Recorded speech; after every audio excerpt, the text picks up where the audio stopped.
है और मनुष्य भी वही सुशोभित है जिसके जीवन में धर्म है। नहीं तो वो धर्महीन मानव, वो तो शोभाहीन है।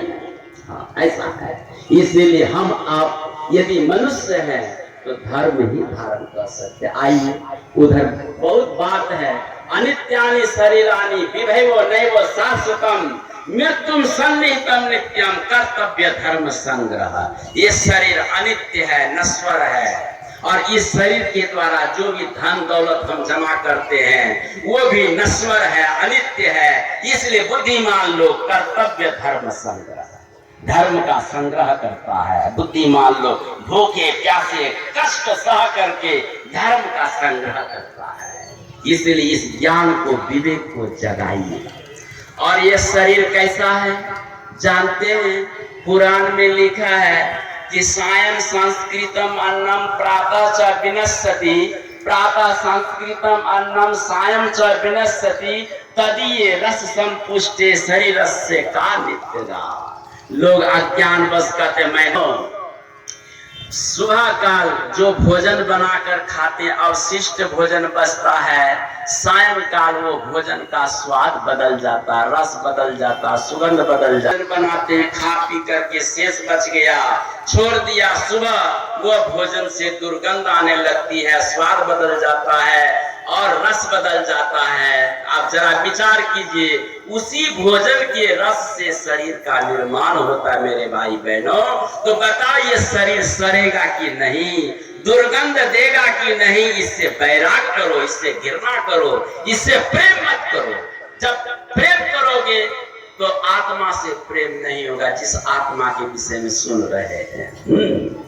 उस ईश्वर से प्रेम, गुरु से प्रेम नहीं होगा। जब तक इसके प्रति वैराग नहीं होगा, शरीर के प्रति घृणा नहीं होगी, तो संसार से वैराग नहीं होगा। जब संसार से वैराग नहीं होगा तो सदगुरु के चरणों में अनुराग भी नहीं होगा, प्रेम भी नहीं होगा। ध्यान ऐसे सरल है क्या? दीक्षा ले लिए, आंख बंद करके बैठ गया, मन यहाँ गुना भाग कर रहा, घटा जोड़ कर रहा है, ये ध्यान हो गया क्या? ये ध्यान नहीं है। ध्यान तो वैराग में होता है। जिसके अंदर में वैराग जगता है संसार के प्रति से, वो ध्यान करेगा। कहने का मतलब है कि ज्ञान है ये नहीं है, वैराग है ये नहीं, चिंतन हो नहीं रहा, वो क्या ध्यान करेगा? बस वही है, दुनिया को ठगने का एक स्वांग बना रखा है और कुछ नहीं है बात। इसीलिए नारायण, ये नंदन में एक थियोसॉफिकल एक संस्था है। वो संस्था का एक दार्शनिक का नाम है डायोजेनिस। और लंदन शहर में जब सूर्य उदय होता है तो वह लालटेन जलाकर शहर में, बाजार में भुनन भुता करके अपने कुटिया में बैठ जाते थे। ये रोज की बात। तो शहर के गांव के लोगों ने देखा ये बाबा विचित्र है, सूर्य उदय होता तो लालटेन हाथ में चला करके घूमते हैं, क्या खोजते हैं? और जब सूर्यास्त होता है तो लालटेन बुताकर बैठ जाते हैं। ये बात क्या है? तो एक दिन कुछ लोगों ने पूछा कि बाबा ये सूर्य के सामने लालटेन जलाने का क्या तुक है? हम जानना चाहते। क्या तुम्हें पता होना चाहिए लंदन शहर में कितने लोग हैं? लाखों लोग हैं। हाँ बाबा, लाखों लोग हैं। क्या सब लालटेन जला के घूमता है? नहीं। तो बस मैं लालटेन जला करके मनुष्य ढूंढ रहा हूँ, मनुष्य खोज रहा हूँ। कहा कि इतने बड़े शहर में इतने लोग हैं, मनुष्य नहीं है। कहा कि मनुष्य नहीं है, सब तुम लोग जड़ हो, जड़। कहा कि कैसे? कहा कि दुकान पर बैठकर जड़ की बातें करते हो, जड़ की लेने देन करते हो, दिन भर जब घर चलते जड़ को तिजोरी में समेट करके घर जाते हो, और घर पर जाकर तिजोरी निकाल कर फिर जड़ का हिसाब किताब करते हो, और खाना पीना खा करके जड़ का ही चिंतन करते सोते हो, और जब उठते हो तो वही जड़ का चिंतन करते हुए सुबह से शाम तक दौड़ते रहते हो। इसलिए तुम लोग मनुष्य नहीं हो, तुम लोग जड़ हो। कहा कि बाबा तो फिर मनुष्य है कौन? कहा कि मनुष्य तुमको समझ में बात आनी चाहिए। कितने लाखों लोग लंदन शहर में, सब लालटेन जला के नहीं, एक आध लालटेन आदमी कोई जलाया है, वैसे ही कोई एकाध मनुष्य है जो ब्रह्म का चिंतन, चैतन्य पुरुष का चिंतन, आत्म पुरुष का, अपने स्वस्वरूप का जो चिंतन करता है वही मनुष्य है। बाकी सब पशु या जड़ है। ये है सूक्ष्म विज्ञान, ये है सूक्ष्म रहस्य, ये मनुष्य शरीर पाने का, कि जो सुबह शाम दोपहर चिंतन करता त्रैकाल संध्या के अनुसार ब्रह्म का, तो समझ लो कि वह मनुष्य है, न तो बाकी समझ लो ऐसे है। इसीलिए नारायण आप लोग बड़े भाग्यवान है जो सत्संग के माध्यम से ब्रह्म चिंतन, सदगुरु चिंतन का मौका मिला।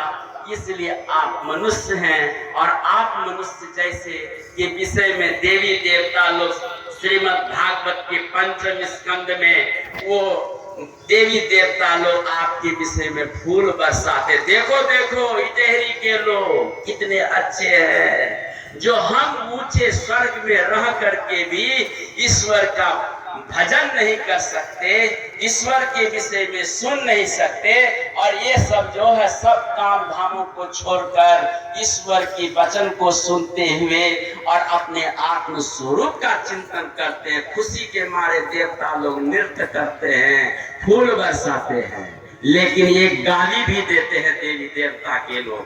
कहते हैं कि जो लोग मनुष्य शरीर पा करके यदि सत्संग में नहीं आता, गुरु के वचन को नहीं सुनता, तो उनके विषय में गाली भी देते हैं। जीवो छवो निगदितः सतु पाप कर्मा चेतम विधाय सुकथा न पेता चंडाल वच्च खरवध तेन नीतम मिथ्या जन्म जननी जनितुक्ख भाजः एवं वदन्ति देवी देव समाज मुखिया। देवी देवताओं के मुखिया इंद्र बोलते हैं कि वो जीते जी मुर्दा के समान है, जो अपने चित्त को पाप कर्मों में लगा रखा है, जो संतों के गुरुओं के वचनों में नहीं लगाता, तो ऐसे लोग को चंडाल बच्चा, वो चंडाल के समान है, खरवत वो गधा के समान है। जैसे कबीर साहब ने भी इस पंक्ति का लगता अनुवाद, क्या पढ़े लिखे तो नहीं थे, आत्मज्ञानी थे, वो अनुवाद किया, जिनकी लगन गुरु सो नाही, ते नर खर कुकर सम वृथा जन्म गमाही। वो नर क्या है, ये इंद्र के वचन का अनुवाद एक तरह का है कि वो नर क्या है, नर होते हुए वो खर है, सूकर है, कुकर के समान है, जो वृथा जन्म गमाही। जैसे पूर्व उजार को लागे बिन स्वार्थ भजन में नहीं आता और लग करके झड़ गया, वैसे हिजरा का जन्म कोई उद्देश्य पूरा नहीं होता। जन्म लिया मर गया, गधा का जन्म मैं जन्म लिया मर गया, कुत्ता का जन्म लिया मर गया, वैसे मनुष्य ईश्वर भक्ति के बिना, स्वरूप चिंतन के बिना गधा से कम नहीं, ये कम नहीं समझो।